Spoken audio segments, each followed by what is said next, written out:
नहमदुहु व नसल्ली अला रसूलिल करीम अम्मा बाद औज़ु बिल्लाहि मिनश शैतानिर रजीम बिस्मिल्लाहिर रहमानिर रहीम। इस उम्मीद से लड़ रहा हूँ जबर के अंधेरों से, इस उम्मीद से लड़ रहा हूँ जबर के अंधेरों से।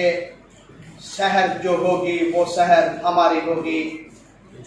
आज पाकिस्तान पीपल्स पार्टी के कायद शहीद जुल्फ़िकार भुट्टो के नवासे और शहीद मोहतरमा बेनज़ीर भुट्टो साहिबा के लखते जिगर पाकिस्तान पीपल्स पार्टी के कायद जनाब बिलावल भुट्टो साहब की ये 33वीं सालगिरह है। यानी वो अपनी जिंदगी की 33 बहारें देख चुके हैं और उन्होंने अपने नाना शहीद जुल्फ़िकार भुट्टो के नक्शे कदम पर चलते हुए पाकिस्तान की बका और पाकिस्तान की आवाम के लिए पूरी तगदो कर रहे हैं, मेहनत कर रहे हैं। वो चाहते हैं कि पाकिस्तान के अंदर पाकिस्तान की गरीब आवाम जो जुल्म की चक्की के अंदर पिस रही है, जो महंगाई के अंदर पिस रही है, उसको रिलीफ देने के लिए पाकिस्तान की खिदमत के लिए वो अपनी भरपूर सलाहियत जो है उसको बुरुए कार ला रहे हैं।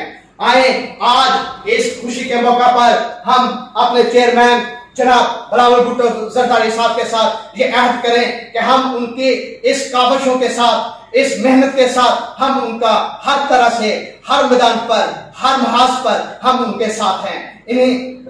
और इस मौका पर मैं अपने तमाम पाकिस्तान पीपल्स पार्टी के कारकुनों, जियालों, वुकला और ताजा बरादरी का ममनून हूँ कि वो आज पाकिस्तान पीपल्स पार्टी के कायद जनाब पाकिस्तान पीपल्स पार्टी के चेयरमैन बिलावल भुट्टो साहब की सालगिरह के मौका पर यहाँ पर मौजूद है।